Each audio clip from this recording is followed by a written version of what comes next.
Bueno, estimados amigos, muy buenas tardes. Muchas gracias por acompañarnos en un evento más de la Cátedra Internacional de Interculturalidad y Pensamiento Crítico. En esta ocasión, inaugurando un ciclo de conferencias sobre el pensamiento de Edgar Morán, que se llevará a cabo durante las siguientes 6 semanas. Estamos muy contentos también porque hace unos días se lanzó la convocatoria para el Congreso Internacional de la Cátedra, que se llevará a cabo en el mes de noviembre. Y bueno, estamos teniendo muchas actividades constantemente. Pero el caso que nos ocupa hoy en día justamente es una obra muy pertinente. Hace unos días Edgar Morán cumplió 100 años y se le está festejando pues prácticamente en todo el mundo, ¿no? Dándole reconocimientos, haciendo conferencias, talleres, cursos en torno a su obra. Entonces, nosotros en la cátedra no queríamos quedarnos atrás y también queremos participar en este ciclo de conferencias homenaje, de alguna forma, eh, eh, para revisar un poco y abordar un poco la obra de Edgar Morán. Los voy a dejar con el doctor Jaime Montes Miranda, director de la cátedra, para que él pueda inaugurar este ciclo de conferencias, dar una bienvenida, y posteriormente con la doctora Eliana Barrios, de la Universidad de las Américas de Chile, para que ella pueda hacer una semblanza de nuestro conferencista del día de hoy y coordinar este ciclo de conferencias. Muchas gracias a todos y muy buenas tardes. Adelante, doctor Jaime, por favor. Su micrófono. Muchas gracias, Víctor. Un saludo cariñoso a todas y todas quienes están aquí presentes acompañándonos en la inauguración de este evento tan importante como es el pensamiento de un filósofo contemporáneo que aún lo tenemos con nosotros, ¿verdad? Que es Edgar Morán.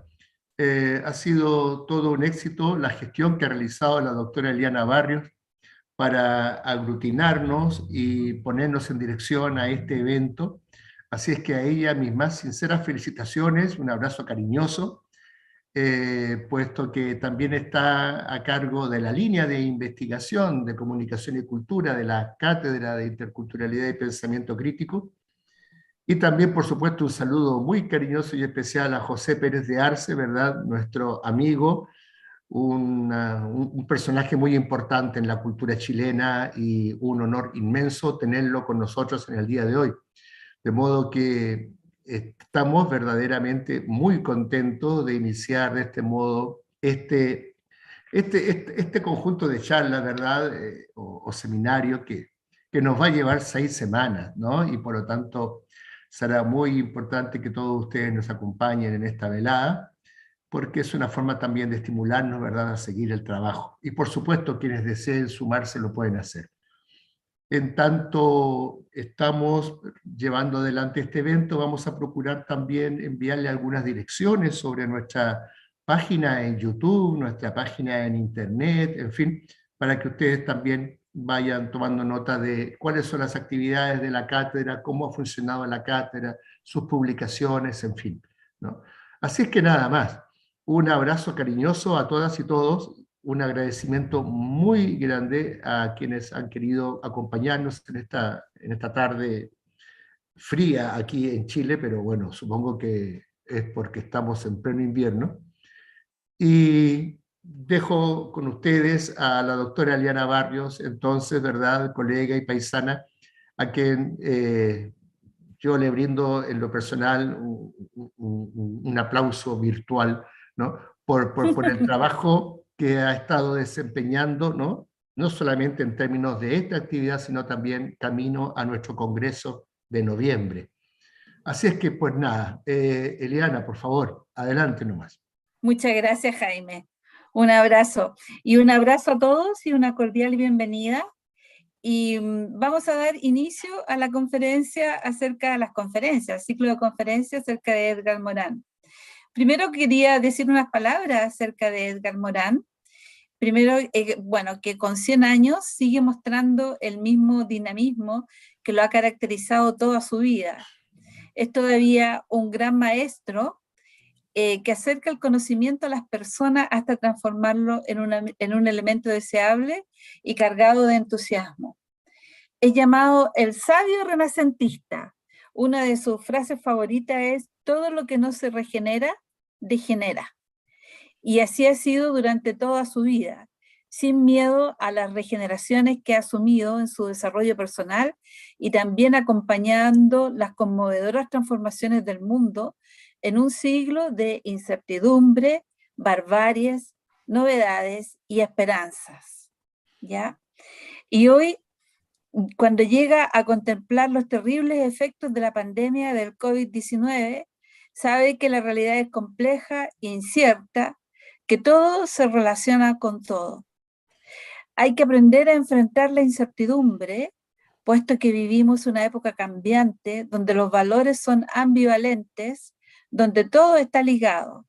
Por eso, la educación del futuro debe volver sobre las incertidumbres ligadas al conocimiento. En un ciclo de vida, Morán le ha dado al mundo mucho más que su amplia y prestigiosa literatura. Le ha entregado cada día su vida y el esfuerzo incansable para demostrar que otro mundo es posible. Felices 100 años de vida al maestro Morán. Comenzamos entonces con José Pérez de Arce, nuestro primer representante, el que va a dar la primera conferencia acerca de Edgar Morán, que es doctor en estudios latinoamericanos, especialista en música amerindias, prehispánicas y actuales. Los instrumentos musicales, las estéticas sonoras, las relaciones entre música, sociedad y las relaciones con la sociedad dominante, son todos temas que él va a tratar hoy en esta conferencia. Su tesis doctoral trata la sicuriada como un sistema complejo. Además, se desempeña como músico, como museógrafo y como ilustrador científico. Nos contará acerca de la aplicación del pensamiento complejo a la realidad americana a través del ejemplo de ciertas estructuras orquestales comunes a la tradición surandina, los bailes chinos, sicuriadas, etc. Nos va a mostrar el desarrollo de la sicuriada como ejemplo y su expresión sistémica. Y también nos hablará acerca del pensamiento complejo como una forma de relacionar las diversas sabidurías, culturalmente diversas sabidurías y su aplicación a la realidad actual. Bienvenido, José, y aquí estamos dispuestos todos y todas a escucharte. Muchas gracias, Eliana, muchas gracias, Jaime, muchas gracias por invitarme a este ciclo. Me siento muy honrado de iniciar este ciclo, es una gran responsabilidad. Y lo que yo voy a presentar ahora es una visión muy personal acerca de Edgar Morán y su pensamiento. Yo creo que la gran entrega que ha hecho Morán, como decía Eliana, es ayudarnos a pensar, enseñarnos de alguna manera. Y en ese enseñarnos a pensar, yo desde la disciplina que tengo, voy a desarrollar entonces una aplicación que la he estado haciendo en los últimos años de ese pensamiento complejo de Edgar Morán a una realidad muy específica, que es una realidad indígena que Edgar Morán probablemente no conoció o conoció muy superficialmente, porque incluso nosotros la conocemos poco. Y sin más voy a compartir pantalla, voy a comenzar el tema, el pensamiento complejo de Edgar Morán. Voy a iniciar mi presentación con una breve reseña histórica para saber qué es lo que es el pensamiento complejo dentro de la teoría de sistemas complejos, que es donde ahí se desarrolla, y cuál es el papel que cumple Edgar Morán, y después entonces voy a ver cómo ese pensamiento complejo se puede aplicar a una realidad latinoamericana amerindia. ¿Por qué se puede aplicar? y cuáles son los resultados y las enseñanzas que eso nos puede dejar. Comienzo entonces con el origen de la teoría de sistemas complejos. Tiene tres causas que yo las reuní aquí en tres grandes títulos. Uno de ellos es el particularismo. Llamo particularismo a una cualidad que tiene el pensamiento occidental de desarrollar una forma de conocer las cosas a través de ir a la particularidad de sus elementos constituyentes. Y esta fórmula es muy antigua y se basa, por ejemplo, en la escritura alfabética, que tiene una antigüedad enorme en la región. Y la escritura alfabética, ¿en qué consiste? Que tenemos letras que no significan nada, solamente son sonidos, la A, la B, la C, la E, etc. Y juntando esas letras podemos decir todos nuestros pensamientos. Entonces, ese concepto de que nuestro pensamiento está constituido por pequeños ladrillos que podemos ordenar y reordenar es una forma muy gráfica de entender a qué se refiere la base de este particularismo, que después se desarrolla con Grecia, después da origen a la ciencia y a la tecnología, al método cartesiano, y va evolucionando y se va refinando con la mecánica clásica de Newton, etcétera, con Kant y Hegel. Pero en la segunda mitad del siglo XX se produce un problema muy grande con la fragmentación de la ciencia. Ha crecido tanto la ciencia y cada ciencia dentro de sí ha crecido y se ha heterogeneizado tanto que en muchas ocasiones los mismos científicos que están dentro de una disciplina no pueden conversar entre ellos porque tienen lenguajes distintos, tienen objetos de estudio distintos y se manejan en bibliografías distintas, etc. Entonces, la comunicación dentro de la ciencia se va haciendo cada vez más difícil. Este es un problema que se va haciendo muy agudo a través del siglo XX. Además de esto, se produce otro problema simultáneo en que van surgiendo situaciones en que las evidencias que va mostrando la ciencia no se pueden explicar, sobre todo cuando son sistemas complejos. La ciencia no es capaz de explicar estos sistemas y comienzan a aparecer en toda clase de argumentos científicos de distintas ciencias, de distintas disciplinas, distintos argumentos que comienzan a hacer ruido. Y también las ciencias van dejando de estudiar las cosas más fundamentales de su propia ciencia. Caso clásico es la biología, ¿no? Que si uno le pregunta a un biólogo qué es la vida, el biólogo probablemente va a decir, pregúntenle a un filósofo, ¿ya? Pero sin embargo él está estudiando la vida. Entonces, esta imposibilidad de abarcar lo total, lo holístico, es una característica que también va haciendo crisis porque los paradigmas que están usando las distintas disciplinas no dan cabida a estas respuestas. Entonces, esto se... No me quiere andar el PowerPoint ahora. Ahí. Esto genera una situación, estas tres causales, genera una situación que se resuelve a través de la aparición de esta teoría de sistemas complejos, que justamente lo que hace es ver similitudes entre las cosas y sobre todo entre las cosas complejas, postulando un sistema que las explique. Y esto se desarrolla entonces en la segunda mitad del siglo XX, comienza con un biólogo en los años 50 y después se diversifica en una cantidad enorme de disciplinas. Yo no conozco casi nada de los autores que están aquí. Los puse solamente para dar una idea de cómo se desarrolla la teoría de la complejidad en las distintas ciencias de la complejidad, que comienzan a tener un problema más o menos parecido al que tenía la especialización de la ciencia hasta ese entonces. Y es ahí donde aparece Edgar Morin, quien postula una estructura conceptual de la teoría. Y al postular esto, lo que hace es que no se enfoca en las aplicaciones de la teoría de sistema, como todos los otros ejemplos que vimos, sino más bien en la estructura de pensamiento que hace posible esas aplicaciones. Entonces es una especie de filosofía de la teoría de sistemas complejos que explica los sistemas complejos en general, estén donde estén y, y en toda la gama de posibilidades que se van abriendo a la ciencia.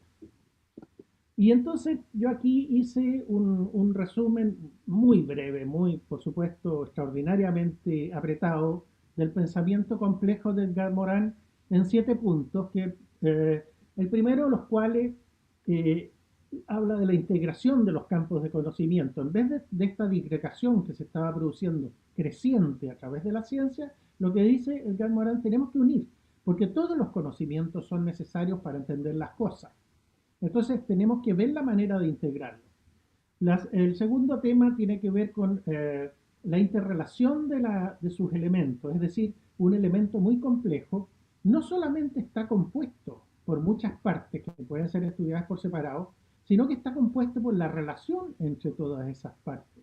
Y esa interrelación es la que nos permite entender el sistema complejo. En tercer lugar, dice, permite pensar en sistemas ecológicos que son dinámicos, que son adaptables y cambiantes y no definidos del todo. Normalmente cuando la ciencia se encuentra con un problema que no está bien definido, lo que hace su tendencia natural es tratar de definirlo. Cree que su labor es definir eso y dejar resuelto esa indefinición.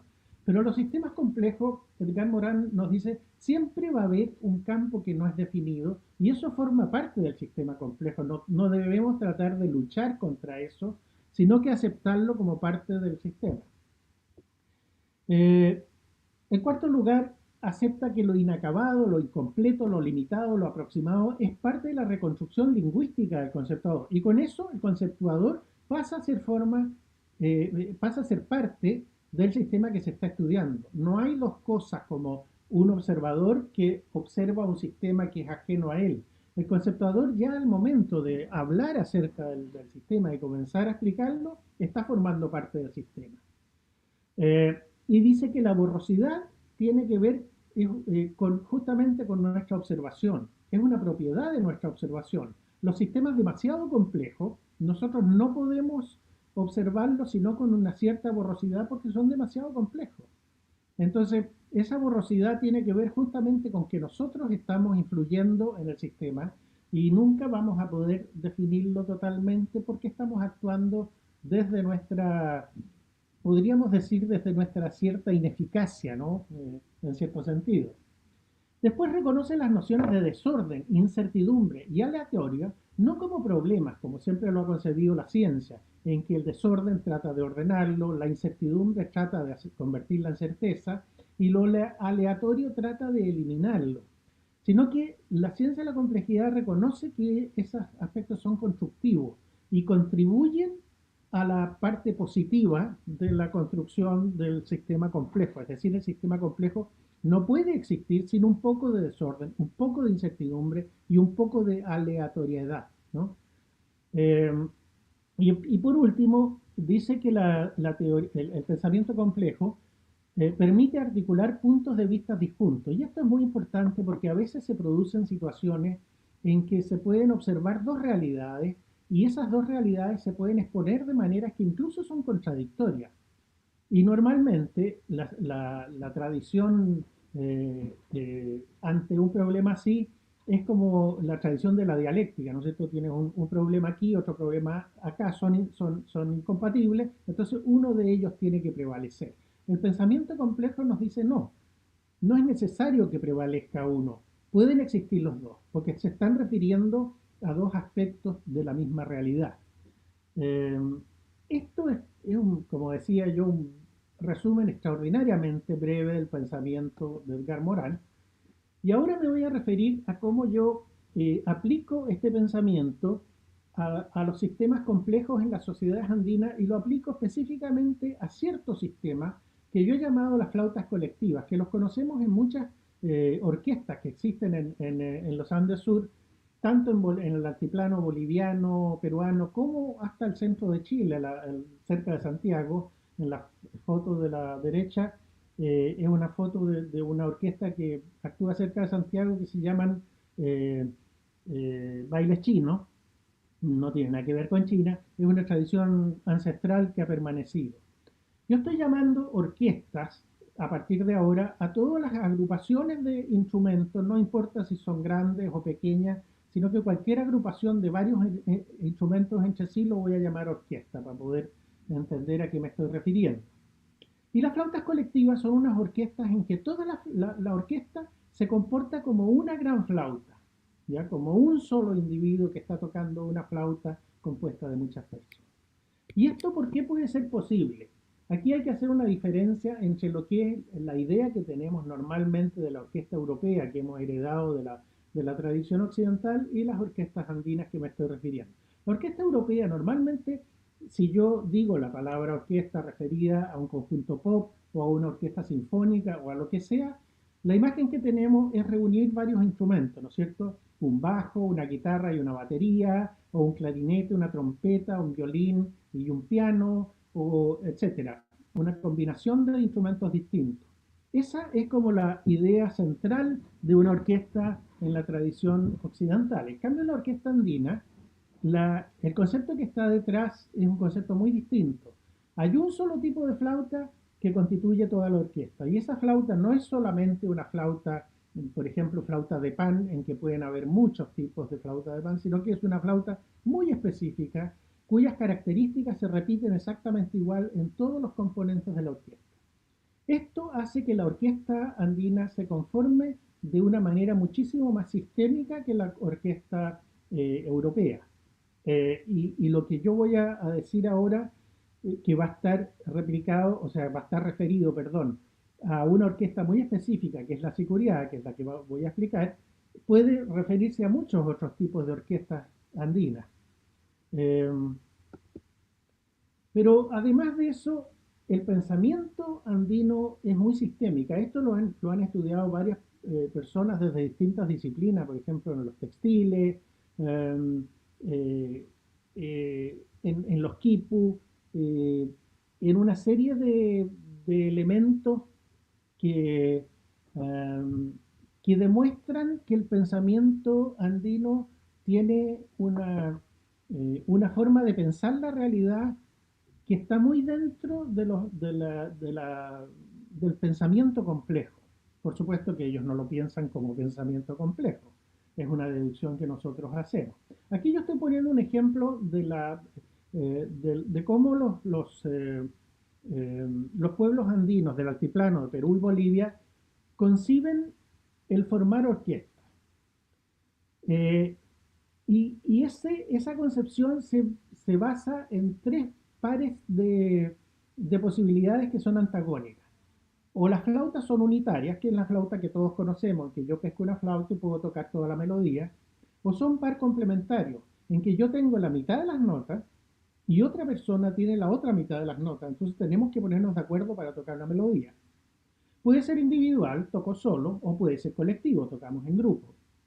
Y podemos tocar todo el grupo unificado, es decir, todos la misma melodía igual, o podemos tocar pareado, que en el caso del par complementario es necesario, pero muchas flautas que no son par complementarios también tocan pareado. De manera que estas tres variables, combinadas entre ellas, nos permiten explicar todas las categorías de orquestas que hay en los Andes. ¿Con esto qué quiero decir? Que hay un pensamiento sistémico que es bastante claro en la teoría, podríamos decir, en la teoría andina. Eh, este pensamiento es muy distinto al pensamiento de las orquestas en otras partes del mundo. Eh, es- yo creo que es muy difícil encontrar una estructura tan claramente organizada de manera que las variables puedan componerse en sistemas orquestales como lo que estoy mostrando. Y la sicuriada, que es la que voy a mostrar, es una sicuriada que se compone de par complementario, es decir, cada individuo tiene la mitad de las notas y la otra mitad de la nota la tiene un compañero, es colectivo y tocan pareado, ¿no es cierto? Ahora, si analizamos la estructura de la seguridad desde un punto de vista sistémico, yo hice este esquema. ¿Qué, es lo que, qué significa este sistema? La flauta está compuesta de varios tubos, es una flauta de pan y por lo tanto tiene varios tubos, unos más pequeños, otros más grandes. Esos tubos forman una escala, pero esa escala en esta orquesta está dividida en dos partes de manera que una parte de la escala la tiene un ejecutante y otra parte otro ejecutante formando una media flauta. Ambas medias flautas cuando se unen forman un siku, que es el instrumento musical capaz de tocar toda una melodía. Muchos sikus forman dos mitades, que son las mitades que se multiplican, ¿no es cierto?, por varios músicos, y ambas mitades forman una flauta colectiva. Y finalmente la flauta colectiva forma una tropa, porque además de la flauta, la tropa, como se llama en general las orquestas andinas, tiene una sección rítmica. Entonces, lo que quiero decir con este esquema es que yo puedo conceptualizar la orquesta andina de una manera muy rígida en términos conceptuales, desde el punto de vista sistémico, viendo las unidades que van de lo grande a lo pequeño, enlazándose entre sí a la manera de un sistema complejo. Eh, porque una de las cosas más importantes que tienen los sistemas complejos y que el paradigma de complejidad lo aclara mucho, es el principio de distinción y conjunción, en que nos dice que las relaciones entre el todo y las partes son muy importantes. ¿Cómo lo veo esto en el ejemplo que estoy poniendo? Si yo toco un tubo de una flauta, inmediatamente voy a saber cómo son todas las flautas de la orquesta. Todas las flautas de la orquesta van a tener ese mismo tubo. Hay muchas formas de construir un tubo. Puede ser el tubo solo, que puede ser de una caña o de otra y tener ciertas características tímbricas, pero también yo le puedo agregar ciertos elementos que modifican el timbre. Si yo le agrego un elemento que modifica el timbre en una dirección, toda la orquesta, todos los tubos de toda la orquesta van a tener la misma modificación. En ese sentido, las relaciones entre el todo y las partes son muy evidentes para un usuario de una flauta en este tipo de orquesta. Por otra parte, hay una integración de edades y de saberes. Cuando están tocando, y no solo cuando están ensayando, sino que cuando están tocando en ceremonias o en lugares importantes, es muy común ver a niños que participan. Y los niños pueden ser los hijos de los mismos participantes, eh, y son bienvenidos. Los niños, por supuesto, que se equivocan, pero esa equivocación no es un error que hay que tratar de eliminar, como ocurre, por ejemplo, en la orquesta sinfónica, en que no van a admitir sino que a músicos que sepan muy bien tocar y que no se equivoquen jamás. Aquí la equivocación es aceptada. Pero lo interesante, ahí no me voy a poder desarrollar esta idea, lo interesante es que la construcción sistémica de la orquesta andina permite que ese error del niño no sea un defecto, sino que incluso puede ser un adorno, puede ser sentido como un enriquecimiento del discurso musical. Eso yo considero que es una de las cosas más notables que tienen estas orquestas y que permite que se integren a niños o que también se integren personas que no tienen buen oído. Yo he escuchado orquestas en que hay personas que no escuchan, personas sordas, y están tocando ahí. Y son bienvenidos. Y obviamente que se equivocan un poco, porque se rechazan un poco, pero al rechazarse enriquecen de una manera absolutamente maravilloso el sonido total. Esto es muy notable. Eh, Aquí vamos a escuchar una melodía.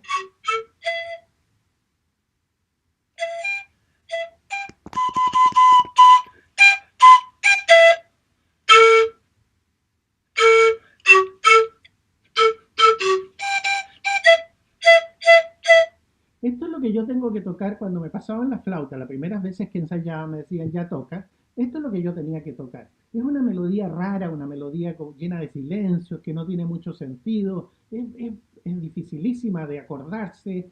No, como que no se entiende mucho. En cambio, aquí estoy tocando mi flauta sola, pero si la toco con el par, va a sonar así. No me quiere sonar ahora.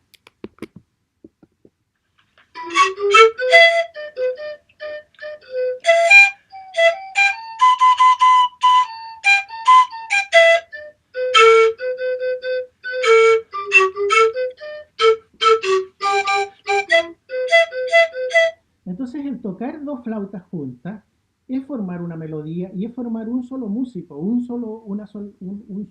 solo ente que está tocando la melodía. Y esto es una particularidad justamente del siku, es algo muy único del siku.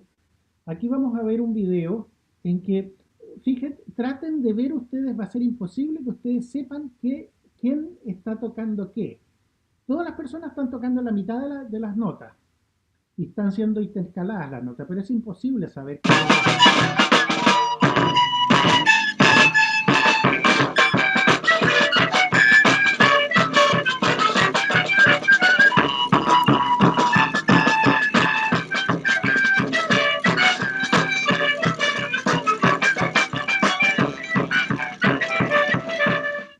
De manera que cuando estamos tocando en el grupo entero actúa de una manera tal que no es posible reconocer el individualismo. Es imposible que sepan ustedes lo que yo estoy tocando o lo que toca el del lado. Si vemos en este otro ejemplo, aquí estamos en un ensayo y los músicos de pronto, como estamos en un ensayo, se sacan un poquito la flauta para ver qué tubo van a tocar. Ahí es el único momento en que podemos identificar que alguien no está tocando una flauta. Pero aparte de eso, es casi imposible percatarse.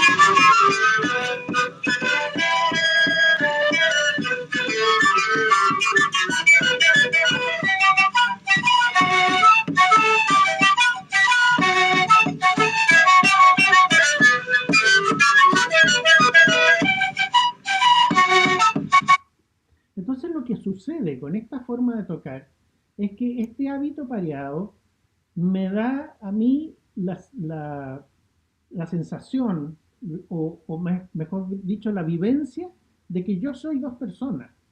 Yo soy dos personas que estamos tocando. Y esa es una cosa muy extraña. Es una percepción muy especial. Y esa percepción la aprendo sencillamente tocando, nadie me la enseña, sino que sencillamente me dicen toca y yo comienzo a tocar y esa sensación comienza a ser parte de mí.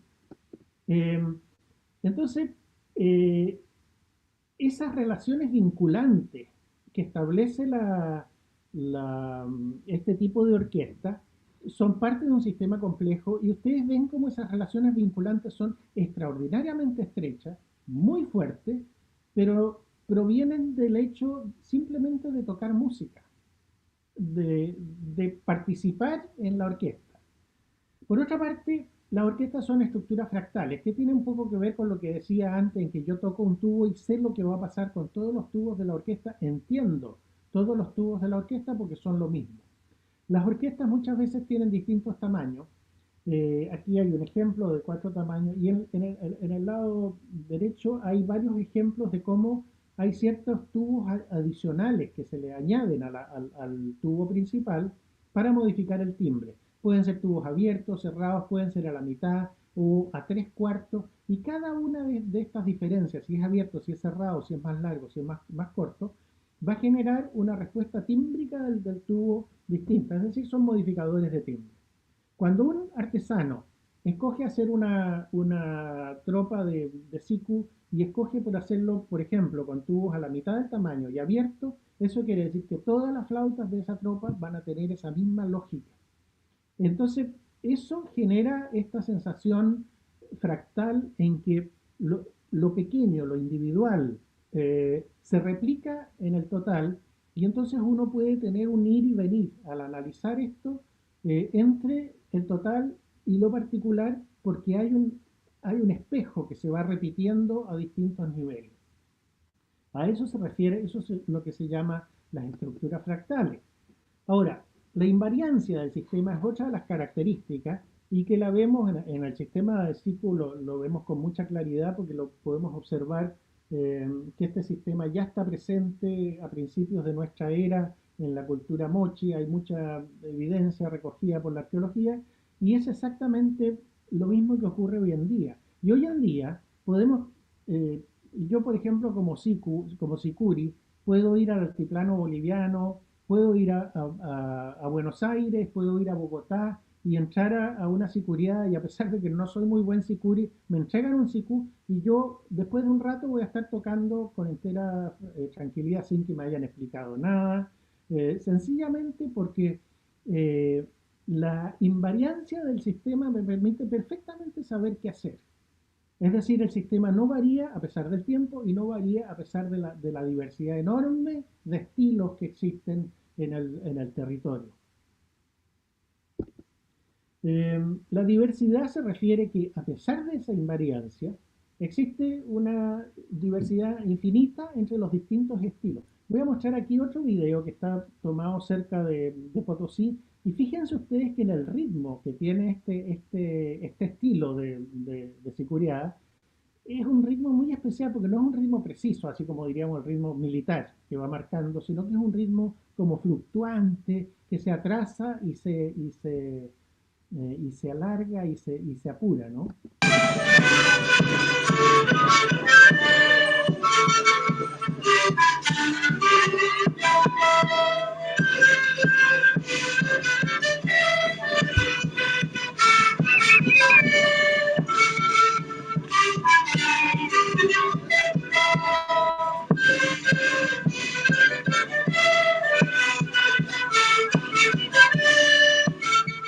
Bueno, podríamos recorrer el territorio ocupado por los sicus, que va, como decía, desde Bogotá hasta Santiago y hoy en día hasta Coyhaique, hasta el sur de Chile, y podríamos reconocer cientos de variables, ¿ya?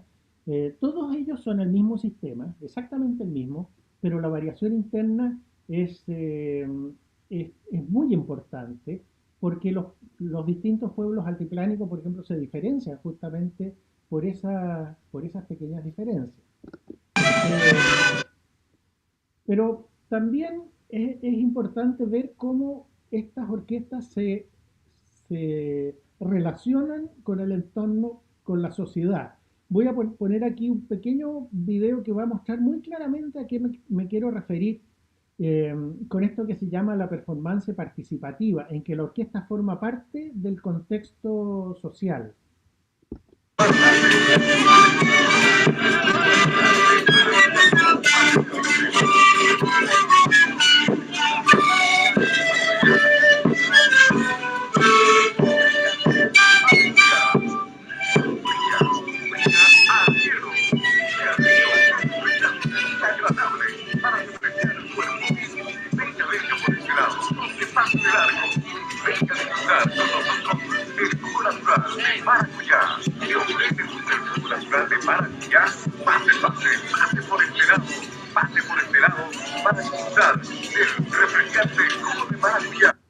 Aquí ustedes se dan cuenta que hay una feria, pasa el grupo musical y la feria sigue y el grupo musical forma parte de la sociedad que está participando en la feria. No se trata de una orquesta que uno se pone silencioso a escucharla hasta que termina y después uno aplaude. No, forma parte de un continuo en que la orquesta no es muy distinta al resto de las personas y las personas la acompañan. Hay una interrelación muy estrecha. Y esto es una cualidad sistémica muy importante que permite que el sistema se relacione con sistemas mayores, en este caso con el sistema social mayor. Se entiende, ¿no es cierto? Pero además de eso,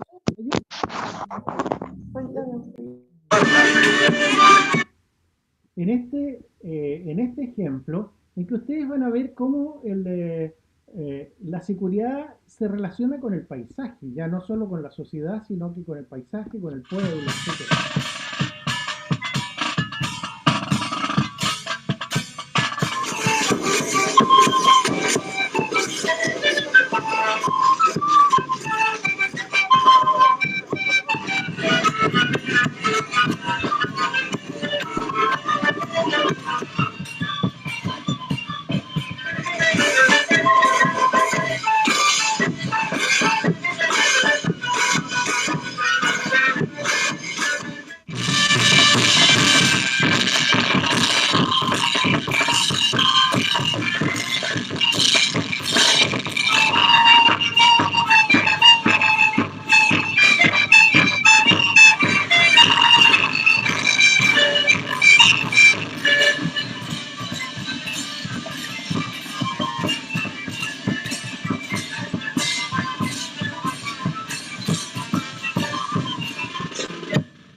Aquí estamos viendo esto, lo que les mostraba era una fiesta al interior de Iquique. Son fiestas patronales que a veces duran 3 días y durante los 3 días este conjunto de siku está recorriendo el pueblo, baja desde las montañas hacia el pueblo y en algún momento va al cementerio, en otro momento se mete a la iglesia, cambia totalmente la sonoridad, después sale afuera y toca junto con otro grupo que cada uno toca su música independientemente. Y al final, en la fiesta final, se juntan 2 o 3 grupos y unas bandas de bronce y todos tocan al mismo tiempo. Es decir, la articulación que hay del grupo con otros grupos musicales, con la sociedad, con el entorno, con los cerros, con la geografía del lugar, es es de una enorme complejidad y está todo el tiempo cambiando. Y justamente lo que se trata de la fiesta es de que toda esa integración se esté desarrollando continuamente de distintas maneras. Entonces, todo esto genera una situación en que el conjunto de música no está solamente produciendo música como lo concebimos nosotros en una orquesta tradicional urbana, sino que está produciendo una cantidad enorme de otras vinculaciones que tienen que ver con el clima, con las cosechas, con las entidades que no se ven, con los apus, con los achachilas, con entidades de los cerros, etcétera. Y todo eso, el conjunto de esas articulaciones, tiene que ver con que la música produce un equilibrio. Para eso se hacen las fiestas, para eso se tocan las músicas. Para generar un equilibrio holístico en la sociedad, el clima, las cosechas, la vida de las personas. Y todo esto es posible porque esta posibilidad de concebir una integración entre todos los distintos saberes de las sociedades andinas se dan porque están incorporados ecológicamente a sus entornos desde hace miles de años. Entonces, eso les permite tener una ciencia de complejidad en que están integrando todos sus saberes continuamente. Eh, las formas de conocer y de concebir el territorio, las personas, las cosas, están todo el tiempo circulando y siendo relacionados entre ellos. Y eso es algo natural. Entonces, de alguna manera, ellos poseen una ciencia de la complejidad que obviamente no la nombran así. Nosotros la nombramos así porque reconocemos en ella esto que estamos llamando pensamiento complejo. Y lo importante es que todo este panorama que yo les he mostrado de manera tremendamente resumida, tiene que ver con una de las características de los sistemas complejos, que es la emergencia. ¿En qué consiste la emergencia?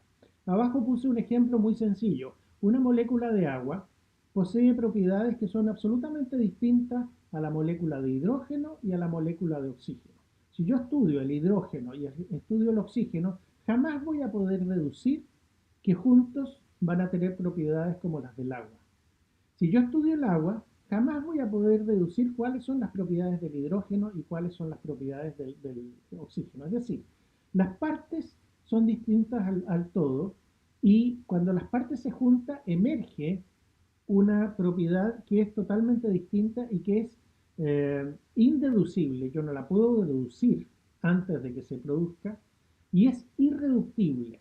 Yo no la puedo reducir a las partes. Entonces, el estudio de los sistemas complejos, como decía al principio, está en la relación entre las partes, porque cada una de las partes, tanto el todo como las distintas partes, eh, constituyen situaciones distintas que nos hablan de partes distintas del sistema. Y lo que yo acabo de demostrar en el recorrido anterior es que las sociedades andinas utilizan este tipo de pensamiento para hacer emerger una situación que, por ejemplo, ellos la conciben como, por ejemplo, que las flautas permiten influir en las lluvias que necesitan para sus cosechas. Desde un punto de vista científico tradicional, nosotros decimos es una lecera. Cómo tocando flauta se va a influir en el clima, eso no tiene ninguna razón de ser. Desde un punto de vista sistémico, eso no es tan así, porque las flautas no solamente son música tocada por músicos, sino que, como hemos visto, están relacionadas con toda la sociedad, participan de toda la sociedad, participan de las ideas de toda la sociedad y esa sociedad está totalmente involucrada con el paisaje, con el territorio y con todas las entidades eh, invisibles, los espíritus o que como queramos llamarlo, que de alguna manera le permiten a esa sociedad concebir toda esa gama de relaciones que hay entre la sociedad y el entorno. Entonces la música está metida en esa trama. Y cuando el sistema, el pensamiento complejo nos dice que pueden haber en una explicación muchos tipos de lógicas distintas interactuando, en este caso nosotros tenemos una lógica andina que nos dice, por ejemplo, las flautas influyen en el clima, y una lógica cartesiana occidental que nos dicen las flautas producen sonido y producen una escala y pueden producir música.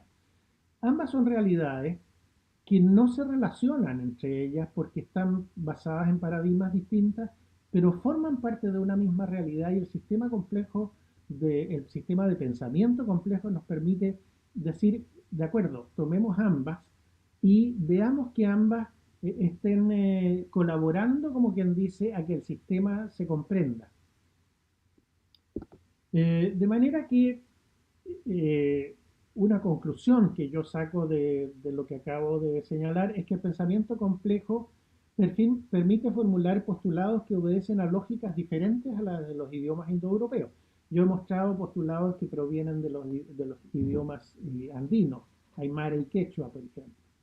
E incluso algunos de estos postulados pueden ser contradictorios y eso el sistema permite concebirlo como una realidad que está presente en el sistema complejo. Y en general, el pensamiento complejo de Morán nos dice que hay muchos elementos de los sistemas complejos que presentan problemas ante nuestra lógica. Yo puse aquí algunos de los que él mismo exhibe. La irreductibilidad, que es contraria a la lógica del reduccionismo. La indeducibilidad, que es contraria al método deductivo. Las relaciones complejas entre las partes y el todo, que es contraria a la lógica que opone el azar y la necesidad, el desorden y el orden. Y finalmente la unidad compuesta de partes diferentes, que es contraria a la oposición entre unidad y diversidad. Es decir, el sistema complejo nos enfrenta a problemas lógicos que nos resultan complejos de entender. Y cuando miramos una sicuriada, tenemos, por ejemplo, esta foto que pongo acá. Yo puedo mirar esta foto y decir, eh, eh, eh, al mirar estos dos objetos, puedo decir, esta es una flauta. ¿Por qué? Porque ambas flautas componen entre ambas una sola flauta con todas las notas. Ya cada una de ellas tiene la mitad de las notas. Pero también yo puedo decir estas son dos flautas y de hecho cuando estoy tocando, digo pásame la flauta y me van a pasar uno de estos objetos. Es decir esta es una flauta o estas son dos flautas son dos fórmulas que desde nuestra lógica resultan incompatibles. Yo tengo que decidir si esto es una flauta o decidir si estos son dos flautas y no puedo usar las dos. El sistema complejo me dice perfecto, las dos son compatibles porque las dos se están refiriendo a formas de observar el problema que son distintas, pero se refieren al mismo problema. Y de la misma manera, lo que yo mencionaba respecto a este individuo dual, o a este individuo colectivo, que yo llamé flauta colectiva, o al azar, que es muy importante en el desarrollo no solo de la construcción de las flautas y de la construcción de la tropa, en que ¿cómo decir? Se deja que el azar penetre y haga y forme parte del diseño de la tropa. En el tocar también, cuando se está tocando, se permite que el azar esté penetrando y forme parte de la creación. Eh, Todos esos son conceptos que son bastante difíciles de concebir. Por ejemplo, el azar es contrario a la idea de una orquesta sinfónica que está tocando con partitura en que tiene que producirse cada uno de los diseños sonoros que están previstos por el compositor para que se produzca la polifonía, por ejemplo, de Bach, ¿no es cierto? O algo así.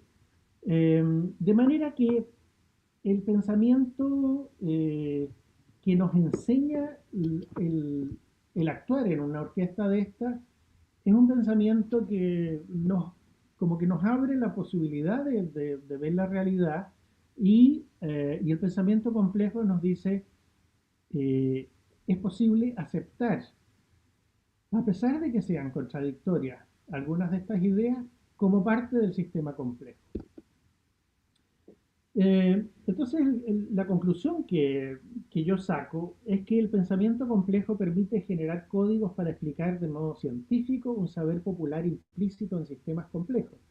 Y esto me parece importante porque los sistemas complejos en las categorías populares se explican de maneras que muchas veces nosotros llamamos míticas. Por ejemplo, aquí puse un ejemplo de unas flautas en que se dice una flauta es macho, la otra flauta es hembra, un tubo es macho, otro tubo es hembra, y todo esto se va relacionando de ciertas maneras en que la concepción indígena estructura un sistema de pensamiento complejo para esa realidad, que es muy distinta a la forma que nosotros tenemos desde el mundo científico, por ejemplo, de conceptualizar ese mismo sistema. Yo lo definiría por cantidad de tubos, por propiedades acústicas, etc.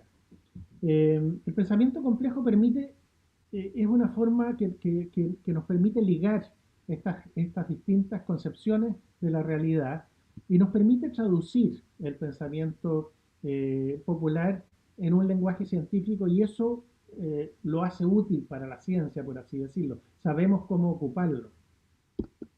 Y esto tiene una importancia enorme en el momento actual, tal como lo veo yo.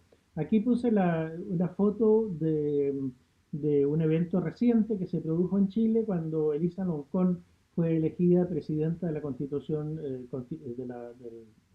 de la Asamblea Constitucional, que va a desarrollar la nueva Constitución de Chile, que es un evento absolutamente inédito en el sentido de que fue elegida una mujer mapuche en un país tremendamente racista como Chile.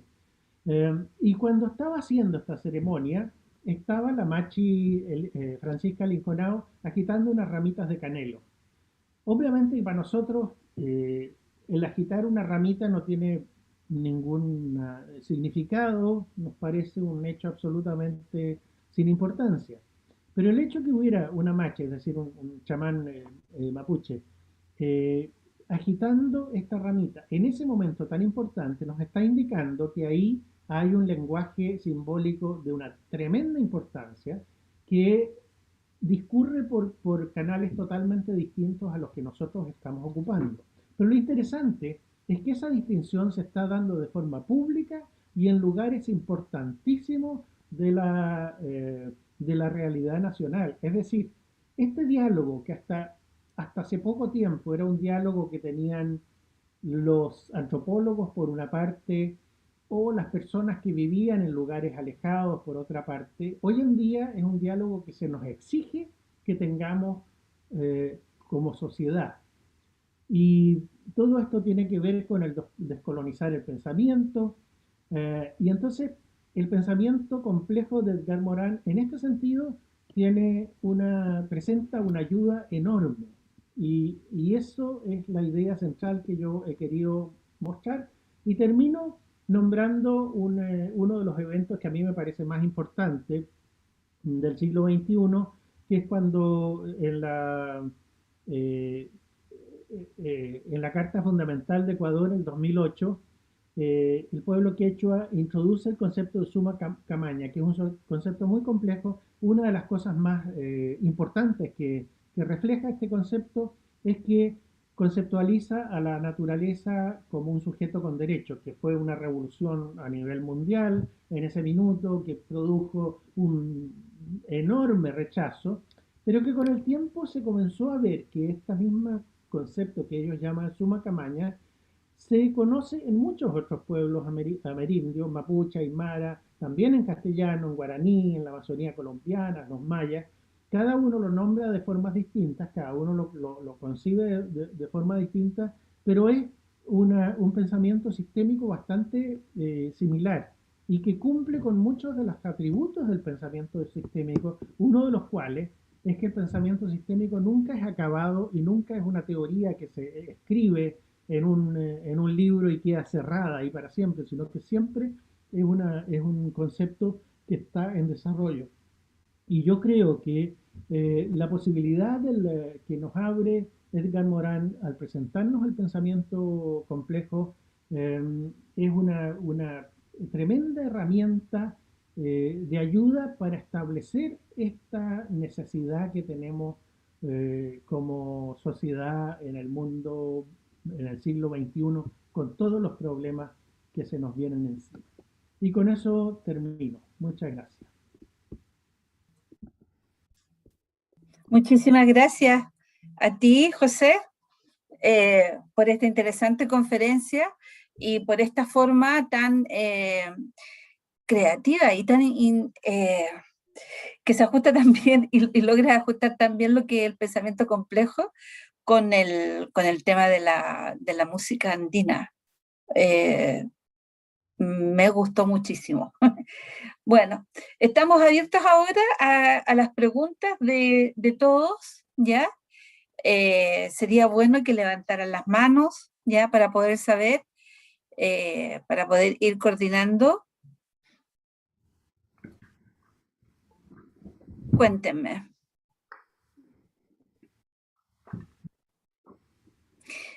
¿Cómo nació esto, José? ¿Cómo nació esto de asociar el pensamiento complejo con la música amerindia? Mira, nace de una necesidad mía. Yo estoy estudiando las músicas amerindias hace mucho tiempo y me daba cuenta que había algo en ellas que era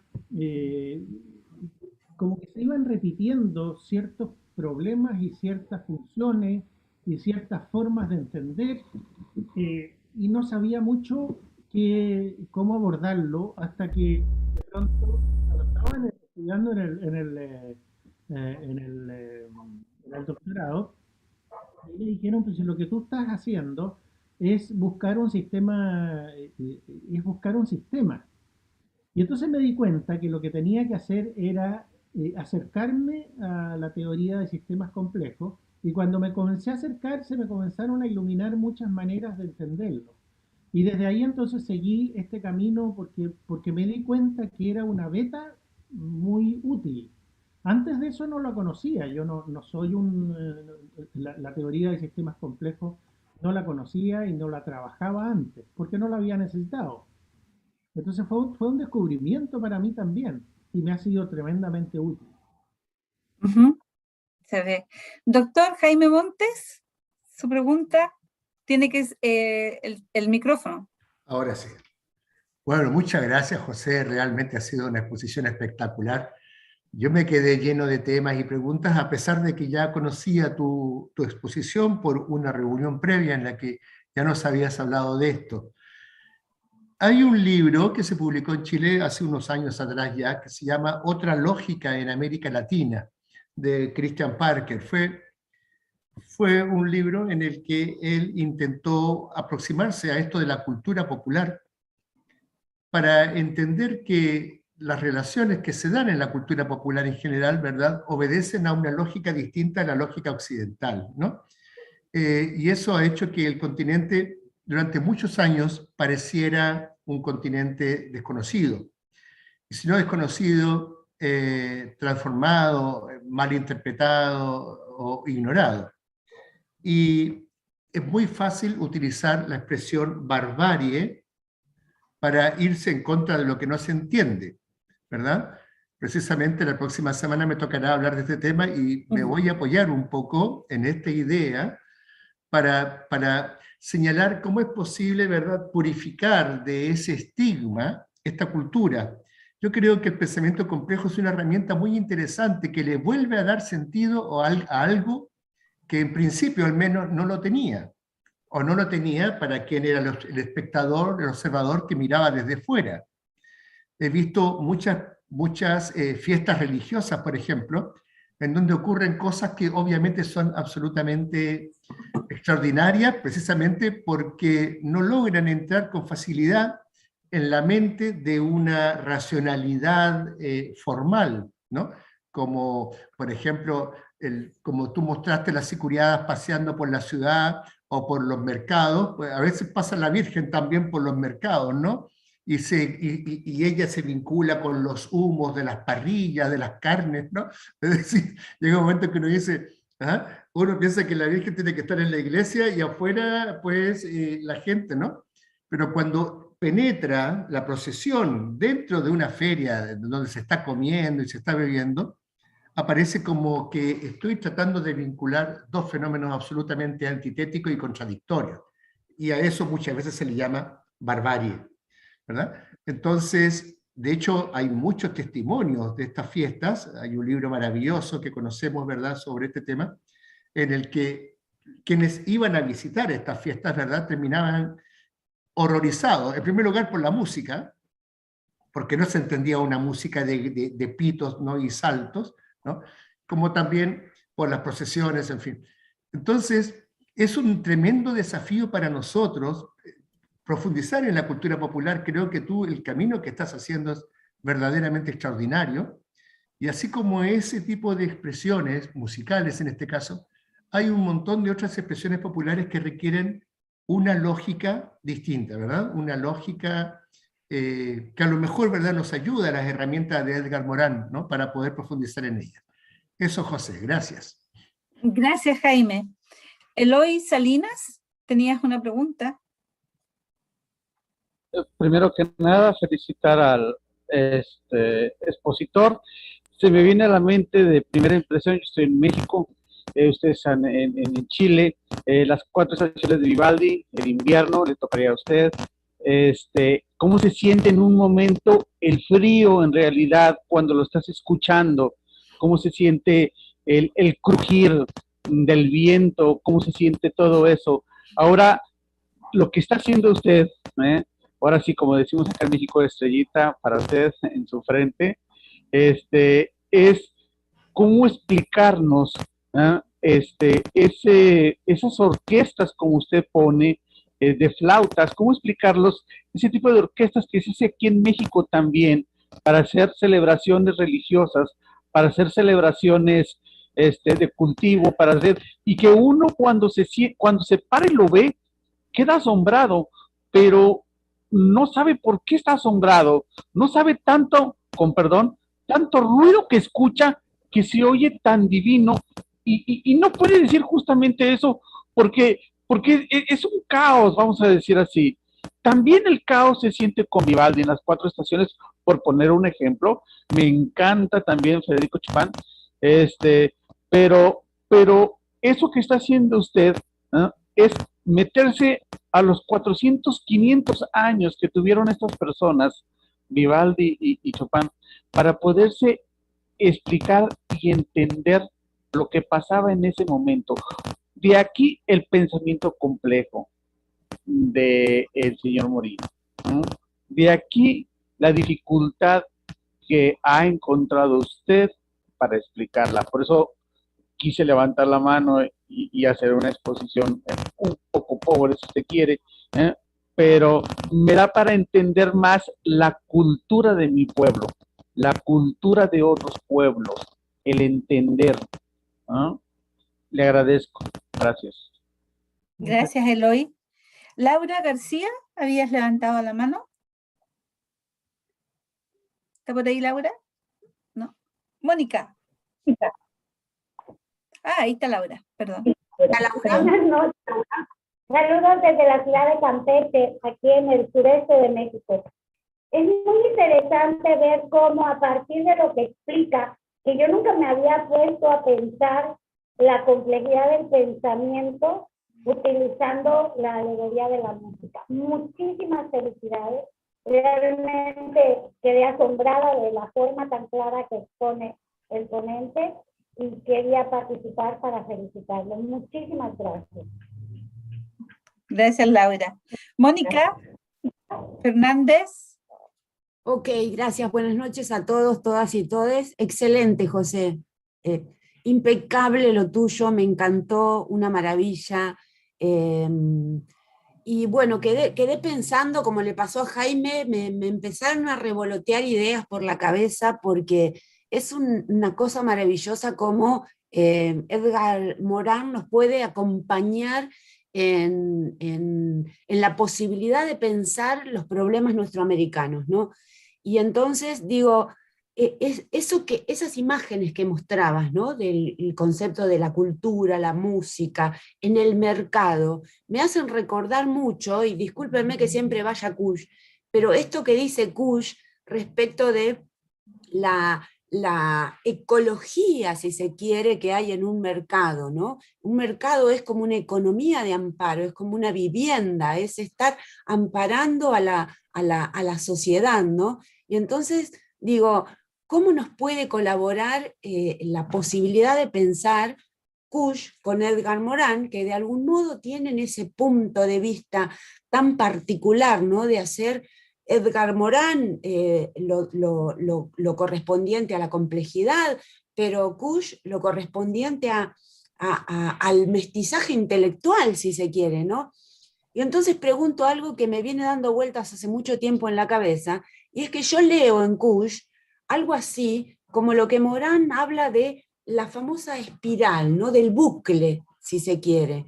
Y esto me parece que es muy digno de explicarlo, pero como yo no lo podría hacer, te pido, José, si por favor nos podés contar un poco más, ¿cómo sería esto de la ecología con esa idea de bucle de la que habla Morán? Gracias. Sí, tú te referías, claro, a Kush. Yo creo que Kush, yo no tengo idea si Kush conoció el pensamiento de Morán o no, pero de alguna manera Kush tiene una sensibilidad extraordinaria y le permite entrar en el pensamiento amerindio. Como él mismo dice, dice frases que no las voy a repetir porque no las recuerdo, pero algo así como entrar por la puerta de atrás, tiene como esas nociones, ¿no? Y esas nociones son justamente el reconocer que hay unas lógicas que están formulándose en ambientes que nosotros no las sabemos a veces ni siquiera identificar, que son borrosas, ¿ya? Entonces, de alguna manera, sería interesantísimo ver a Kush desde el pensamiento complejo y probablemente nos llenaríamos de sorpresa. Y esa circularidad tiene mucho que ver, yo creo, con nuestro pensamiento. Nosotros hablamos, por ejemplo, que el tiempo aymara o el tiempo quechua es circular. Es una percepción nuestra y nosotros lo vemos como una espiral. En realidad, el tiempo tal como nosotros lo concebimos, ellos no lo conciben. Hay eh, eh, un autor boliviano, se me fue el nombre, Mardones, que dice, si se le pregunta a una aymara cómo se dice tiempo, la respuesta correcta es no se dice.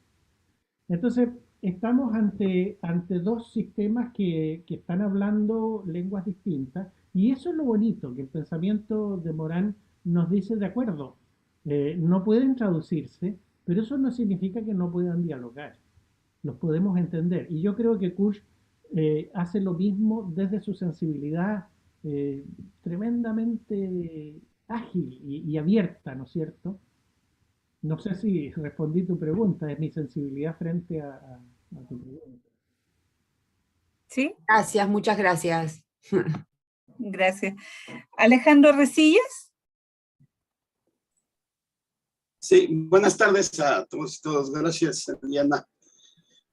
Cuando escuchaba a José, recordé muchos estudios que ha habido acá en México de etnomusicólogos, en donde hacen el rescate precisamente de la complejidad que implica esta relación entre la expresión musical, la cultura, la naturaleza, la cosmogonía, incluso el pensamiento indígena. Y todos estos etnomusicólogos y etnomusicólogas han coincidido más bien en el rescate, en la revaloración y en la difusión precisamente de esta sabiduría musical, ¿no? Sin embargo, pues me llama la atención que tú haces eso, es decir, das una explicación y un rescate de esta sabiduría, pero buscas este diálogo con el conocimiento científico o cualquier cosa que se entienda por eso, ¿no? De tal manera que yo me pregunto que efectivamente en el pensamiento complejo hay unión y lucha de contrarios, hay consensos y disensos, etcétera, pero ¿cómo lograr lo que tú llamas este diálogo con una visión completamente positivista o neopositivista que degrada y desprecia estas expresiones de la cultura popular, de la cultura indígena, que las reducen, si acaso, a folclore o a expresiones curiosas de los grupos indígenas? ¿Por qué buscar este diálogo? ¿Por qué buscar desde la teoría de la deconstrucción? Al contrario, el diálogo más que con el conocimiento científico, ¿no? Lo que implica ese concepto del conocimiento científico. Esa sería una que me gustaría pudiese desarrollar. ¿Por qué buscar este diálogo desde la lógica del conocimiento científico y no desde la deconstrucción? La otra es, yo tengo una duda, yo no soy experto en música ni mucho menos, pero cuando tú hacías esta explicación de la estructura, yo me preguntaba, y quisiera que me pudiese contestar, si la condición sistémica de la orquesta, llámese como se llame, indígena, incluso no indígena, se debe a la estructura orgánica del grupo, de la cultura, de la expresión, o a la demanda o estructura de la composición musical en sí. Es decir, si esta condición sistémica está presente únicamente en grupos indígenas, en la música de grupos indígenas, o se puede manifestar en en otro tipo de expresiones musicales no indígenas, o incluso de expresiones musicales indígenas, no sé si allá, yo supongo que sí está dando, pero de esta, digamos, reapropiación, por ejemplo, del ritmo del rap por grupos indígenas, o por indígenas en Oaxaca, por ejemplo, donde hay un rap indígena. Entonces, sí me gustaría, porque yo no soy experto obviamente en etnomusicología, pero sí me llamó la atención pues tu tesis de este vínculo, este diálogo entre Occidente prácticamente y lo indígena. Gracias. Sí. Bueno, tú hiciste dos preguntas. Una, la primera es ¿por qué a mí me importa, o así lo entendí yo, por qué a mí me importa establecer este diálogo entre los saberes indígenas, digamos, y el saber científico, ¿no es cierto? Yo creo que en el momento actual en que estamos, en el siglo XXI, lo que tenemos que tratar es de establecer muchos diálogos. Y, y lo que yo estoy planteando no es más que uno de muchos, ¿ya? La importancia que le demos a lo que yo estoy diciendo va a depender de cada cual. Yo le doy importancia porque a mí personalmente me sirve mucho y lo necesito yo como individuo, ¿ya? Hay algo, siempre cuando uno estudia algo, de alguna manera se está buscando uno mismo. Yo tengo una serie de interrogantes que las estoy explicando a través de todo este sistema de pensamiento que estoy elaborando, o que estoy encontrando y que estoy... Entonces este diálogo para mí representa una forma muy necesaria de establecer un vínculo en que nos permita dejar de lado el antagonismo que existe entre esa ciencia que desprecia lo indígena porque es mítico o porque es superficial o lo que sea, y reconocer que la ciencia también puede ser mirada por un científico como un valor eh, científico determinado. Eh, Estoy seguro que esa posición mía no es más que una de muchas otras, pero creo que es una posición que permite establecer un vínculo extraordinariamente fecundo, porque la ciencia occidental es extraordinariamente fecunda y tiene un desarrollo, es decir, la capacidad que tiene Occidente y la ciencia occidental, por ejemplo, de llegar a síntesis y de producir postulados fundamentales sobre las cosas y de tratar de encontrar elementos vinculantes, es extraordinaria. Entonces, quizás lo que yo estoy buscando es que esa parte extraordinaria de mí, que forma parte de mí, porque yo me considero occidental, yo nací en Santiago, vine a conocer las culturas originarias muy tarde cuando comienzo a investigar. Entonces, de alguna manera, este vínculo viene a restablecer una paz interior en mí con mis dos formas de concebir, ¿no? No tiene tanto que ver con la ciencia en sí, sino que con las epistemologías que uno trae con el lenguaje materno y con las construcciones que uno trae desde la cuna, ¿no? Algo así. Por ese lado, creo que está la verdadera respuesta a esa parte de tu pregunta. Y con respecto a la segunda parte, tú hablas de si las estructuras están en la música y no se podrían aplicar a otras músicas. Algo así entendí que era tu pregunta. Si podrían pensarse que las estructuras sistémicas podrían encontrarse en distintos tipos de música, no solo indígena, sino que no indígena. La verdad es que yo en mi exposición nunca hablé de música, sino que hablé de las estructuras orquestales. Y eso es importante, porque cuando tú tienes un instrumento, si yo tengo una flauta, por ejemplo, yo con esa flauta puedo tocar cualquier música. Yo puedo comprar en una tienda una flauta que fue hecha no tengo idea, en Polinesia por un artesano, que es una flauta tradicional hecha para tocar ciertas músicas. Yo la compro y sin tener idea de para qué hizo, la llevo a mi casa y comienzo a tocar un tango y después toco una música contemporánea y después hago no sé qué, cualquier otra cosa, ¿no? El instrumento tiene esa cualidad. Las músicas no le pertenecen al instrumento, le pertenecen al intérprete. Entonces son dos terrenos totalmente distintos. Cuando tú hablas de una orquesta, esos dos terrenos también pueden ser muy distintos. Por ejemplo, en la seguridad, que se tocan en Chile, tocan cumbias y tocan una cantidad, boleros, tocan una cantidad de música que las seguridades altiplánicas jamás van a tocar. Eh, Porque incluso consideran que es contrario a su tradición, ¿no?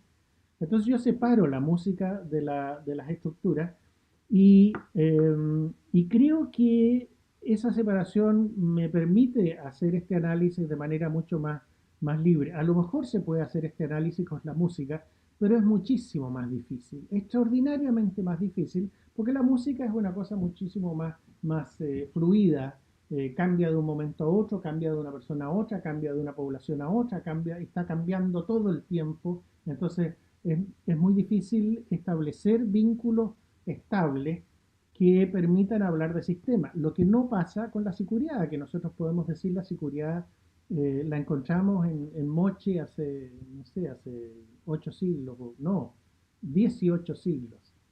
Eh, Así que yo creo que esa sería mi respuesta a tus dos consultas. Ok. em, Alejandro, ok, está bien, ¿verdad? Tengo una pregunta aquí del chat de Agustín Moreno. Felicidades a José Pérez. Me gustaría preguntar sobre lo siguiente. Ha hablado del saber popular implícito en sistemas complejos. ¿Podría decir algo sobre un posible saber de la complejidad en contextos, pensamientos, sistemas populares? Puede que haya empleado esa fórmula en ese sentido, pero quizás podría mencionar algo más. Agustín Moreno. Si estás por ahí, Agustín.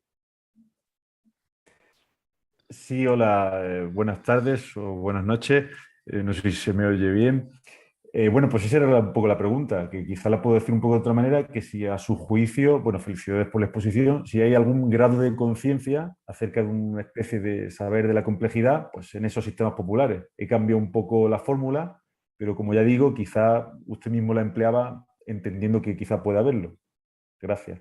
Muchas gracias por la pregunta. En realidad, lo que dice Edgar Morán es, es, es bien interesante cómo lo plantea. Él dice, no es que existan sistemas complejos, somos nosotros los que decidimos ver sistemas complejos y conceptualizarlos. Es decir, yo cualquier cosa que vea la puedo concebir como sistema complejo y cualquier cosa va a estar integrada dentro de un sistema mayor y va a estar compuesta de sistemas menores. ¿Ya? Mi cuerpo está compuesto de órganos, los órganos de células, las células de moléculas, etcétera, de átomos. Y cualquiera de esas realidades yo la puedo conceptualizar como un sistema complejo. Entonces, la pregunta que tú haces, en realidad, desde este punto de vista no tiene respuesta, porque depende de nosotros qué es lo que queramos ver como sistema complejo. Yo creo que la realidad, cualquier realidad que nosotros observemos va a poder ser observada como sistemas complejos. Lo que yo hice con esta descripción de las orquestas andinas fue describir una fórmula muy establecida culturalmente que me parece que expresa de manera muy clara lo que es un sistema complejo. Entonces, por eso me detuve a hacer este análisis y a desarrollarlo, porque, por ejemplo, ese mismo análisis hecho en una orquesta sinfónica es mucho más difícil y es mucho menos claro. Yo creo que el pensamiento amerindio en general y sobre todo el pensamiento aymara quechua que yo me estaba refiriendo es un pensamiento que funciona de manera muy sistémica. El quipu, por ejemplo, que era un sistema de escritura que se ocupaba en tiempos del Inca, es muy parecido al sistema de un computador en cierto sentido, con formas binarias, con una complejidad extraordinaria, hecha de pequeñas sumas que al final forman una cosa muy simple, pero con una densidad de posibilidades enorme. Y es totalmente distinto al sistema occidental de escritura, que es el sistema alfabético que expliqué al principio. Entonces, en ese ejemplo del quipu, de alguna manera se ve como ciertas expresiones culturales son mucho más fáciles de abordar desde el sistema, desde el pensamiento complejo, pero la verdad es que yo podría, como investigador, decir cualquier cosa es un sistema complejo. Entonces esa pregunta es compleja justamente porque no tiene respuesta, ¿no?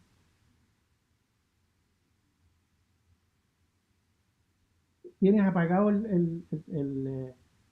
Pero no sé si cabe que comente o pueda añadir algo más, o espero a que el compañero Francisco Romero haga su pregunta, lo que Eliana me diga, o si puedo comentar algo de su respuesta o espero. ¿Tienes apagado el micrófono, Eliana? Perdón, ahora soy yo. Ok, veamos que Francisco haga la pregunta y volvemos, ¿te parece? Ok. Muchas gracias. Francisco. Buenas tardes. Gracias. No sé si me escuchan. Sí. De alguna manera respondió en las últimas dos intervenciones el maestro mis inquietudes. Me estaba recordando de hace algún tiempo en una ceremonia ritual participaba un grupo de los Seris. Los Seris es un grupo indígena del norte del país, por acá por Sonora, y es un pueblo que tiene un gobierno autónomo dentro de un gobierno estatal, es decir, se rigen por sus propias leyes, ¿no? Y lo que me llamaba la atención, y en aquel entonces me sorprendió mucho que presentaron ellos un grupo de rock pesado, heavy metal, no sé cómo se dice en inglés, porque soy indio, no por eso no puedo saber, pero... Y la pregunta, mi duda, a ver si podemos entendernos en este sentido. Nunca lo había visto de esa manera, como lo planteó, y de los sistemas complejos de Morán. ¿Cómo observar, cómo interpretar entonces la colonización también a partir de la música? Desde la música, cómo también se mezclan, aunque lo que usted mostraba, no capté que hubiera algún instrumento musical no propio de la zona, de la región. Seri, la letra es en Seri, el vestuario es Seri y los instrumentos son pues norteamericanos. Yo observaba un proceso de colonización muy fuerte, pero también esa suma de lo local, digamos, cultura, es una posibilidad de enriquecimiento. Así me gustaría cómo observa usted desde su experiencia que ha tenido la colonización de los grupos a través de la música, que es bien importante porque aquí yo estoy en una zona donde el grupo predominante es el Yoreme Mayo, y aquí un poco más alejado acá están los Yaquis y los Seris, y bueno, con esos ejemplos que he mencionado, y decirle que me parece muy interesante. Nunca había pensado que a través de la música pudiera hacerse una reflexión, porque así lo miro, un análisis bien profundo, bien interesante de los sistemas complejos de la música. Muchas gracias. Okay. Muchas gracias. Gracias, Francisco. Sí, gracias, Francisco. Mira, en realidad eso que tú mencionas lo encontramos en todo el continente. Aquí en Chile tenemos los grupos mapuches, y los grupos mapuches están haciendo rap, y están haciendo rock, y están usando batería y bajo eléctrico. Y ahí hay dos temas que yo creo que corren por carriles distintos. Es decir, uno es la colonización, y otro es la posibilidad de observar los sistemas complejos. La colonización tiene que ver con cada conceptualizador también. Eh, la colonización, por ejemplo, yo puedo decir que la colonización está en mi vida diaria porque estoy viviendo en una casa que es un concepto europeo en que no hay nada de indígena en ella, pero una persona me puede decir, eso no es colonización, eso me pertenece a mi vida, perteneció a mis padres y yo no me siento colonizado. Entonces, el concepto de colonización es un concepto que depende exclusivamente de dónde quieres poner tú los límites, y en ese sentido es un concepto muy voluble, ¿no es cierto? Podemos correr los límites para un lado y para otro. Y sin embargo, cuando yo hago alusión a la sicuriada o a otros sistemas que tienen la misma complejidad estructural, que son los bailes chinos que mencioné al principio. Los bailes chinos, si tú vas cerca de Santiago a una fiesta donde hay bailes chinos, te vas a encontrar con campesinos que perdieron todo contacto con la realidad indígena hace 300 o 400 años, que no conservan absolutamente nada de su acervo indígena en sus conciencias. Ellos no se consideran indígenas en absoluto, y es muy probable que por sangre tampoco lo sean. En fin, no vas a encontrar nada. Tú miras la fiesta y vas a ver una fiesta católica en que los símbolos son católicos, vas a ver que está la bandera chilena presente, o sea, todo lo que te habla, la visualidad, te habla de colonización. Cuando cantan de la Biblia, o sea, aparentemente está todo colonizado, y sin embargo, si tú estudias la música, la estructura musical, la estructura de los instrumentos musicales, del concepto de sonido con que esos instrumentos están construidos y cómo esos instrumentos se articulan en la sociedad, es absolutamente andino. Y lo interesante es que en ese caso específico no hay ninguna posibilidad de influencia foránea. Entonces podemos decir que esos instrumentos, esa música no se ha contaminado con nada foráneo. Eso no significa que no haya cambiado en 500 años, no tenemos idea cómo ha cambiado, pero no hay introducción de elementos foráneos. Y eso es gracias a que se trata de un sistema complejo, muy bien estructurado, y estructurado por una sociedad que lo fue estructurando a través del tiempo para construir no una orquesta simplemente, sino que una herramienta social de una solidez extraordinaria.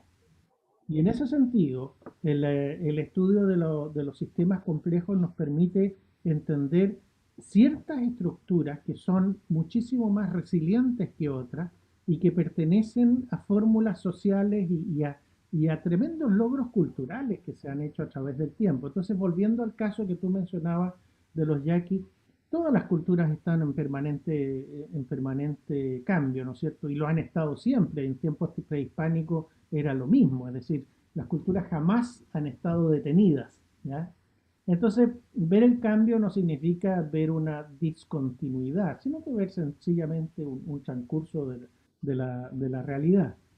Y en nuestra realidad actual, la colonización es una parte importantísima de ese cambio, que muchas veces ha borrado y tiene su lado negativo, y por eso hablamos de descolonización, y muchas veces tiene su lado positivo. Por ejemplo, ahora estamos ocupando este medio magnífico para comunicarnos, ¿no es cierto? Y no, yo no diría que estamos colonizados por hablar por esto, pero también podría decirlo, y estaría en absoluta realidad, ¿no es cierto?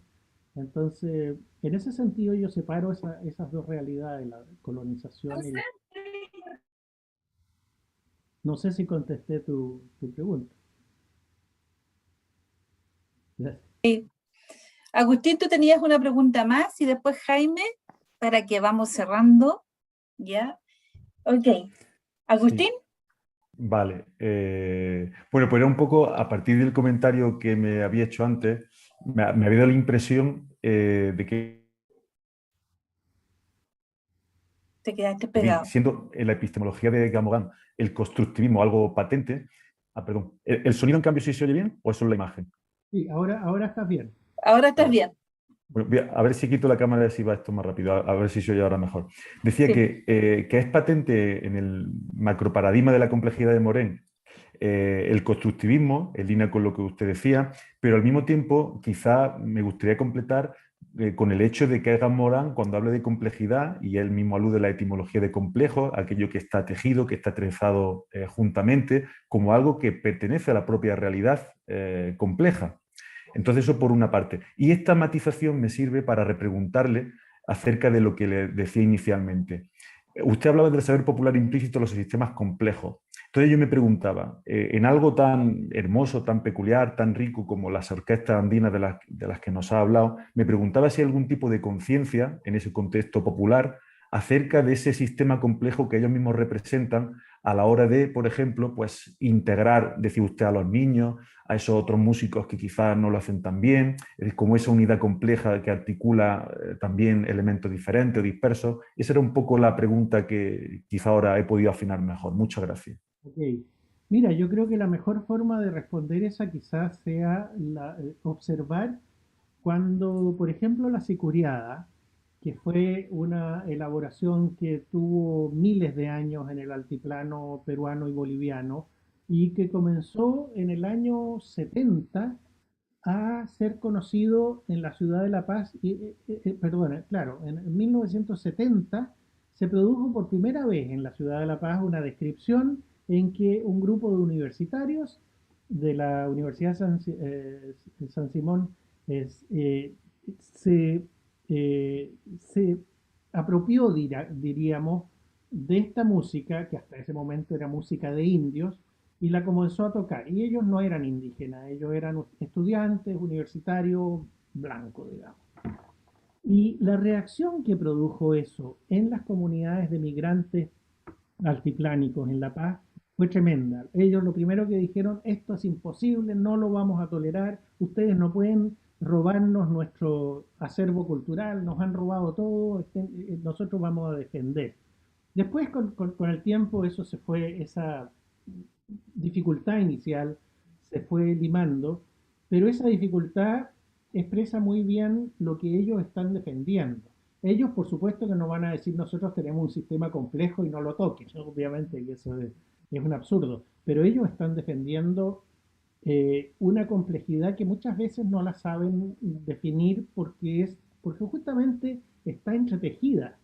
Es una complejidad que tiene que ver no solo con hacer música, en absoluto, solo con hacer música, sino que está entretejida con la vida, con el cosmos, con la continuidad de la perpetuación del equilibrio, con miles de cosas. Eso es lo que defienden ellos. Entonces, yo creo que sí existe una conciencia, podríamos decir muy difusa, pero tremendamente fuerte.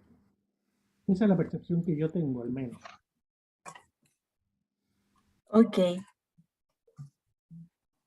Sí, es que me estaban preguntando aquí, disculpa José, sí, pues yo creo que no existe, no está la conciencia, no pueden hablar ellos de complejidad, tenemos un sistema complejo, lo que sí saben es que es distinto, ¿ya? O sea, y esa diferencia ha sido la que ha marcado tal vez mucho problema, pero si se puede explicar, si se puede explicar de distintas formas, si hay una forma distinta de explicarlo, se va a hacer va a cobrar más valor, más sentido, creo yo.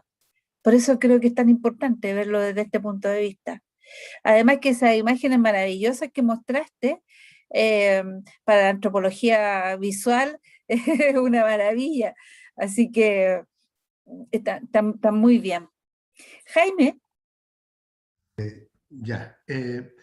Hay un concepto que es un concepto muy interesante. Estoy en este momento también enviándole a Mónica, aparte de mis saludos, pues le estoy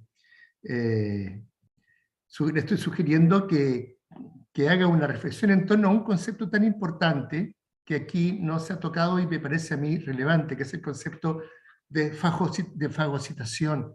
Es un concepto cuchiano, ¿verdad? Y probablemente Mónica pueda hablar mucho de él. Sin embargo, todas estas culturas son culturas vivas y por lo tanto asimilan muchos ingredientes de culturas externas. Todos lo hacemos. Hay veces que se trata de una mera copia y hay veces que es una asimilación o una fagocitación, que significa coger un objeto de la exterioridad de la cultura y ponerlo dentro de la línea de sentido de la cultura, como por ejemplo los gorritos que usan las indias bolivianas, ¿verdad? Que por supuesto son originarios de Occidente, sin embargo, en ellos adquirieron un concepto distinto, ¿no? Y entraron dentro de su cultura y se transformaron en elementos de su cultura. Creo que este concepto de fagocitación, que es un concepto que suele usar Kush muchas veces, es sumamente relevante para entender cómo hay algo que está detrás de la cultura que hace que todo lo que venga de afuera entre a formar parte de esa unidad. ¿Ah? Yo le podría llamar en términos muy abstractos cultura, ¿no? Pero tiene que ver con líneas de sentido, ¿verdad?, que hacen que algo de afuera, al entrar dentro del mundo propio, adquiere una nueva dimensión, se transforma en algo distinto, ¿ah?, y entra a jugar dentro de esta cultura, ¿verdad?, hospitalaria. Esto me parece importante porque hay instrumentos de bronce, ¿ah?, pero cuando uno ve, por ejemplo, cómo un indígena toca el violín, eso no lo enseñan en ningún conservatorio del mundo, digamos. Es una forma de tomar el violín que hasta nos puede parecer inmensamente bárbaro. Pero resulta que a partir de él extrae exactamente la música. El violín ha pasado a formar parte de la cultura, ¿verdad? Ha roto sus vínculos con la cultura occidental, en este caso, y se ha transformado en un instrumento, ¿verdad?, sumamente interesante. Y así como él, pues pasan otras cosas. Yo no sé, Mónica, si quieras agregar algo a eso, porque es interesante este concepto de fagocitación, ¿no?, que no es simplemente un asimilar acrítico, sino que es un incorporar dentro de una cultura, es pasar a formar parte de una cultura. Gracias. Perdón, Mónica, ¿quieres agregar algo? Sí, bueno, gracias Jaime, porque estaba pensando en dos cosas cuando hablaba el colega José, que insisto en lo extraordinario de la exposición, ¿no? Y no solamente en la fagocitación, porque lo que tenemos, como somos todos y todas, es una intelectualidad mestiza, y desde ese lugar somos un poquito occidentales. Entonces yo recuerdo, aunque José dice que no sé si eso será música, para mí es música, es cualquier sonido rítmico, como soy ignorante respecto de los conceptos de la música, se me ocurre pensar en lo que decía George Steiner, ¿no?, en esto de que lo único universal, lo único que podríamos pensar como universal es esto de la música, ¿no? Un vínculo universal de suyo. Eso por el lado de pensar esto de la música, ¿no? Y por el otro lado de la fagocitación, es bien interesante también, pero a mí me queda la duda de si quien fagocita es la población indígena es decir, ¿quién fagocita a quién? Porque en una parte de América Profunda, Kush lo dice claramente, ¿no? Que la cultura indígena fue la que fagocitó toda la cultura occidental, ¿no? Con su silencio, con su complementariedad, porque no pueden pensar en un pensamiento complejo, porque ellos ya son complejos, ellos ya son complementarios, ellos saben que hay algo ahí como una unión y como un hacer de modo conjunto.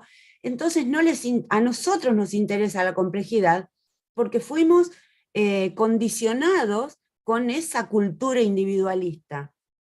Pero estos grupos originarios no tienen esa concepción, porque para ellos todo es todo y todos es todos. Entonces, por eso no les importa que sean niños, que sean adultos, que sean discapacitados o que no tengan instrumentos o nada. Lo importante es integrar, ¿no?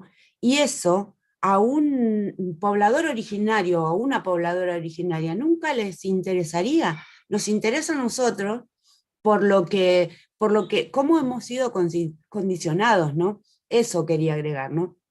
Fagocitación es, de algún modo, si se quiere, antropofagia, ¿no? Me lo como. Me como al otro y el otro no se da cuenta que me lo como. Eso nada más quería agregar. Gracias. Ok, gracias. Gracias, Mónica. Bueno, ahí Blanca, cortito, y Juan, y luego Juan, y vamos terminando, que tengo que decir varias cositas más. Ok. ¿Blanca? ¿Dónde está Blanca? Yo la vi que levantó la mano y se fue. Ok, Juan, tú, pero tienes el micrófono apagado. Pero ya está encendido, gracias. Ahora sí. Es que, ¿complejo o simple? O simple y complejo. Lógicamente que tu estudio, José, ha sido muy complejo, ¿no? Pero ya nos diste una exactitud muy clara de esa complejidad del uso de la música. Pero cuando hablamos ahorita de absorber, ¿quién absorbió a quién? Ok, nosotros acá en el continente somos pueblos, entre comillas, conquistados ya por españoles, franceses, portugueses, quienes hayan llegado. Una cultura irrumpida, pues yo sí le llamo irrumpida, no destruida, porque ahorita tú nos acabas de dar una cátedra del uso, como ponía un comentario hace un momento en el chat, la diferencia es un palo, es una flauta, con diferentes hoyitos y diferentes formas de soplarle para que en ese momento se haga la música. Y entonces, en todo nuestro continente, así lo hay.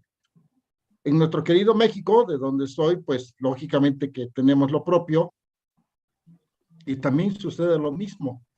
Y me quedé pensando cómo explicarle a mis niños de secundaria, yo trabajo en una telesecundaria, precisamente sobre la complejidad musical. Y entonces me acordé de Tomás de Iriarte y su cuento del burro flautista. Qué tan simple fue que tomara con el hocico la flauta, la soplara y se sintiera un artista musical y se creyera flautista. Y cuántas ocasiones nos sucede a nosotros algo semejante por querer hacer una analogía muy pobre acerca de que cuántas veces decimos, pensamos, hacemos algo y creemos que ya lo descubrimos o lo hicimos. Entonces, ¿qué tan fácil, o para utilizar la palabra, qué tan simple, qué tan complejo puede ser enseñarle a un niño de primaria o secundaria acerca de la complejidad? Y para no hacerse bolas, como decimos aquí desde la revolución, pues nos tenemos que ir a lo más simple, para que ellos por sí mismos descubran la complejidad de cada una de las situaciones de vida en su contexto, tanto familiar como comunitario. Te agradezco muchísimo, José, la cátedra de hoy, que me ha dado a pensar más cosas como persona y como docente. ¿Es cuánto? Ok, Juan, gracias.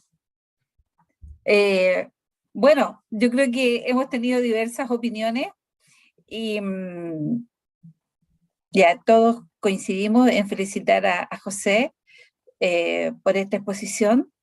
Y lo que sí quiero es que no se olviden de poner su nombre, por favor, para el tema de asistencia en el listado acá abajo en el chat. Y lo otro, en relación al material, tenemos que escribir y vamos a publicar un libro acerca de estas conferencias. Así que ahí va a estar todo el material de estas conferencias, ¿ya? Ese es nuestro trabajo de ahora en adelante, que esperemos que salga antes de fin de año, ¿ya? Y los quiero dejar, si no hay ninguna otra intervención, los quiero dejar a todos, a todas, invitados para el próximo miércoles 4 de agosto a la conferencia que va a dar el doctor Jaime Montes acerca de Morán, una política de civilización. Entonces, los esperamos a todos el próximo miércoles, ¿les parece? A la misma hora, y en el mismo canal, ¿o no? Les mandamos el link, el vínculo. Agradecemos la presencia de todos, de nuevo a José, y queremos ver de nuevo esa maravillosa imágenes que tenía, a ver, analizarlo desde el punto de vista de la antropología visual, me encantaría. Y bueno, buenas noches a todos, que estén muy bien, gracias por haber venido y nos vemos el próximo martes. ¿Les parece? El próximo miércoles. Oh. Adiós. Nos vemos, que estén muy bien todos. Gracias. Gracias a ustedes. Gracias, gracias. Saludos a todos. Muy buenas tardes. Saludos, saludos. Adiós. Felicidades, José. Muchas gracias, buenas tardes.